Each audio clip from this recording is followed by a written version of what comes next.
Sarajit. Ano bang sarajit eh?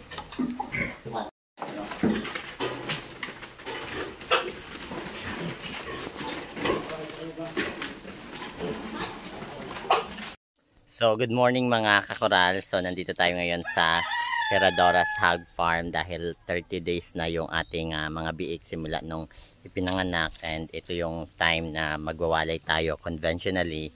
Kaya pumunta tayo dito para i-guide yung taga-pangalaga ng mga baboy. Kaya samahan niyo ako sa aking YouTube channel, Coral, your guide to animal production.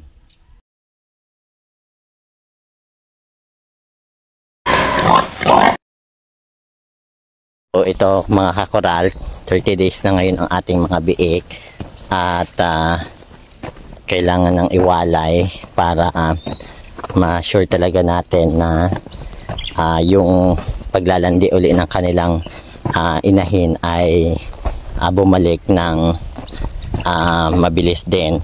Ang expected natin ay 3 to 5 days ay maglandi na yung ating inahin para ma-maximize natin yung ating production. At kailangan natin talaga i-guide dito yung tagapangalaga, gawa ng first time ba nila, so kailangan natin tulungan sila. And pero kagabi sinabi ko na doon sa anak niya, chinat ko na ito yung mga gagawin, in-advise ko na. So yun, at dito na tayo mga kakoral sa Herradora's Hog Farm, at ito na siya. Hello, good morning ta.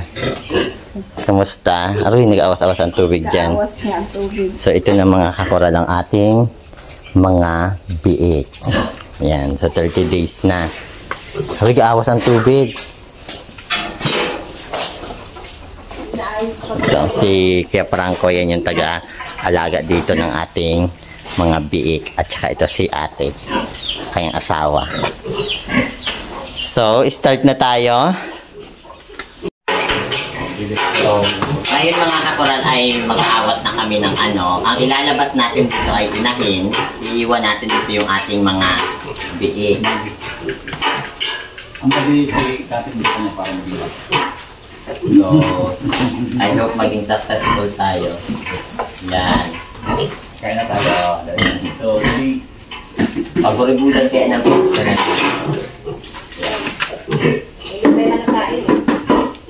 Tandahan, kilay ka. Pero yung anak ko, hapon, gagawin ang dalawa eh.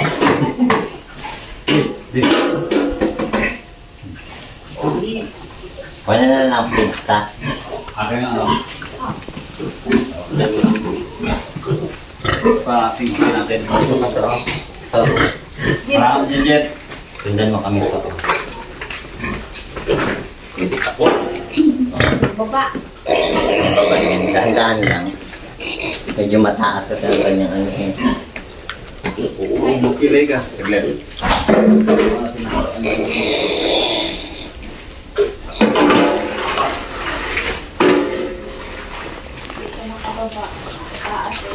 Dati, ang bilis mo lang eh. Bakit eh? Yan lang. Hindi mo nababayan yung kayala natin. Ay, kinain mo tuloy yan. Ito na ang kainin mo. Yan o, yan. Sige lang yan. Mababatin yan. Ayan. Sige yan.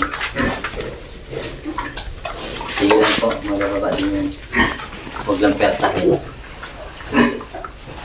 So medyo hirap magbaba ang inahin mga kakoral. Medyo may kataasan kasi ang kanilang farrowing pen.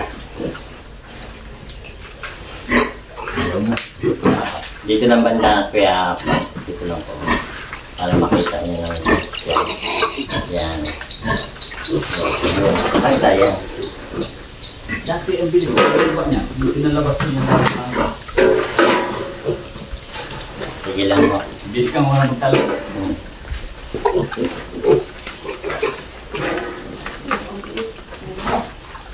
Sige Mababa din yan. Huwag lang siya persahin kasi pag pinasayan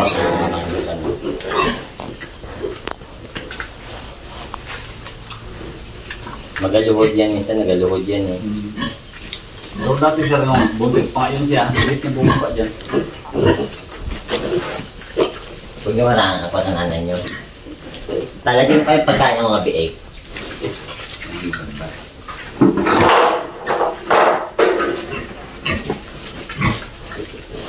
Di. Oh, yan na. Oo, Ako. Di. Oh.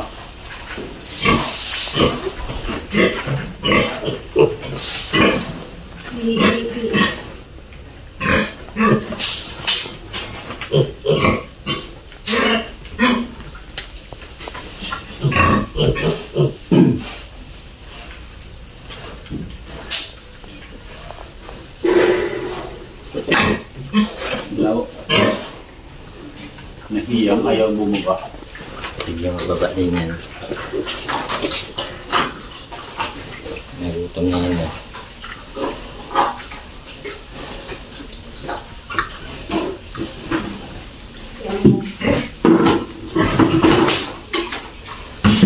Kain na ako sila.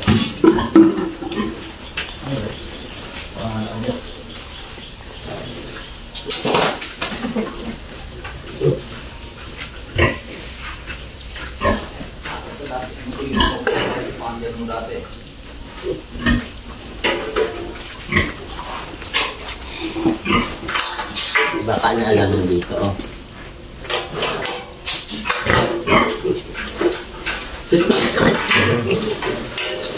Yan.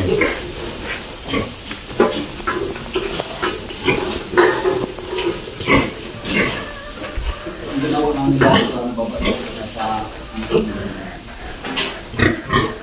Ano lang yung anak.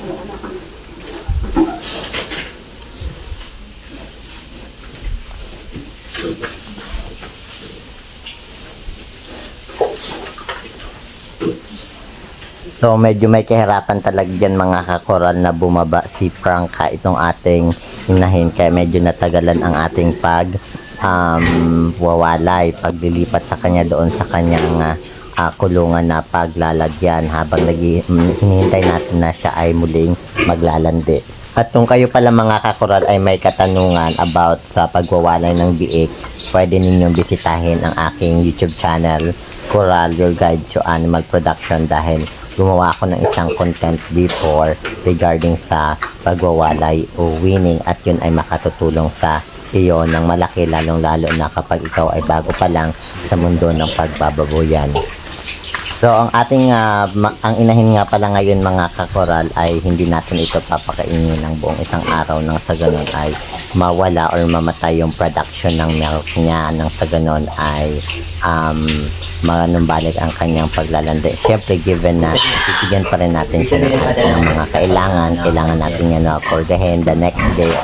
The same time ay kailangan din natin ng indikan ng vitamins para ma-recover muli ang kanyang dating katawan. At ayan mga kakoral, binigyan na ni Kuya Frank ng dahon ng saging para bumaba. Pero successful kaya yan, panoorin ninyo mga kakoral. Dito, lakad muna to, lakad muna.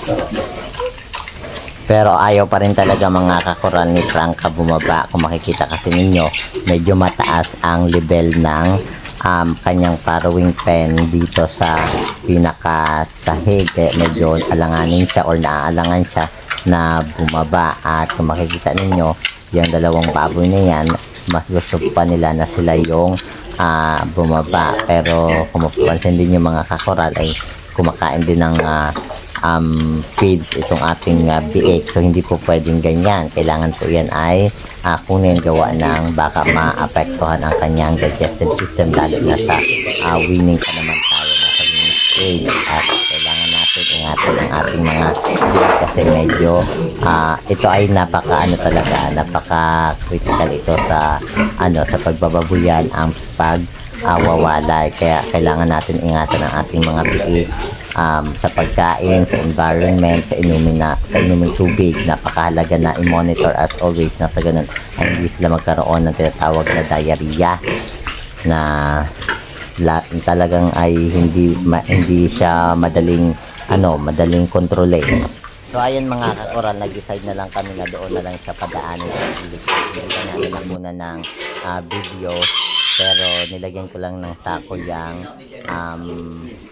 tawag dito, ang mukha ni Franca, nang sa ganun ay nakababa siya ng patalikod, and successfully ay nakababa si Franca, at ililipat na namin siya mga kakoral dito sa kanyang paglalagyan na kulungan habang hinihintay na siya ay lumandi. At after nga namin mga kakoral na mailipat si Franca sa kanyang kulungan, ang next ko naman na ginawa ay tinuruan ko si Tita kung paano maglagay ng malinis na tubig sa ating mga biik. Make sure ko talaga na itinuro sa kanya kung paano ibigay ang tubig sa ating mga biik, at yan ay pag-demo pa talaga. Panoorin ninyo mga kakoral. Ito tapunin mo lang ito, tapos ilagay mo itong isang punuin mo lang to.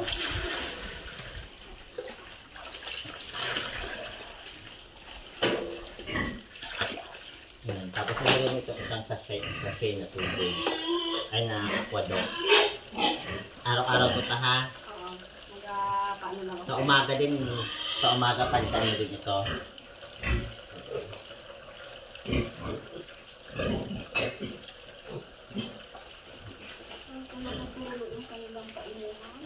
Oo nga, dapat pala naayos yan. So, dito to.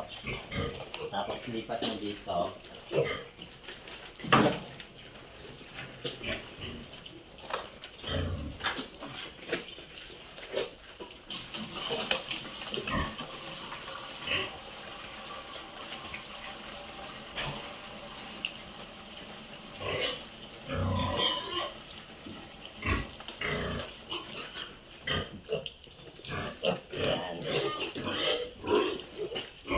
Gatulo dito, oh.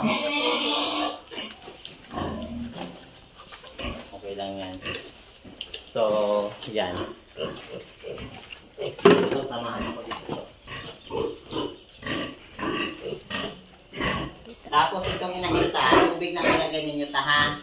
Itong inahita, tubig lang. Tapos, huwag siya pakainin sa umaga. Mamaya sa hapon, bukas pa sa umaga. Tapos, dubli na ang pakain niya. Yung binibigay ninyo sa umaga, dublihin nyo yon. Pero hindi na lactating, breeder na ang ilagay. Buong breeder. Tapos, mamaya ay pagpabilisan ng ivermectin sa shake, samahan na ng ivermectin. Doon na lang sa tindahan mamaya pag na doon naman ako sa taas. Sige po. Ito ay ilagay nyo nito ha. sige sir, ako ang mag-kaiputan yun mamaya. Ngayon na po para dito ka po. At ang next naman pala namin na ginawa dyan mga kakoral ay nilagyan namin ng sako ang paligid ng parawing pen. Kasi ang mga biik mga kakoral ay iniwan natin dyan sa kanilang parawing pen, nang sa ganun ay hindi sila manibago. Manibago man sila na wala yung nanay nila, pero yung environment sila dyan sa loob, yung kulungan nila ay same pa din. So mahalaga ito mga kakoral na maglagay tayo ng sako for 1 week or 2 weeks, depende sa kanilang performance, dahil wala nga silang nursery room, kaya nandyan lang muna sila mga kakoral. Pero syempre kailangan natin i-make sure na bigyan natin ng sapat na pag-aalaga itong ating mga biik, ang temperature, ang environment nila, at the same time yung pagkain, yung tubig. At gusto ko lang i-share sa inyo mga kakoral, hindi lang namin nakuha ng video. Tinuruan ko rin si Tita na kung paano magbigay ng pagkain sa ating mga biik ng hindi siya abrupt, ibig sabihin bibiglaan. So utay-utay lang dapat yung provide ng pagkain, yung dami specifically sa ating mga biik. Sa ganun ay hindi masira yung kanilang digestive system at hindi maapektuhan ang kanilang paglaki kung sakaling magkaroon ng problema. And that's it mga kakural. I hope na enjoy sa panonood ng aking video.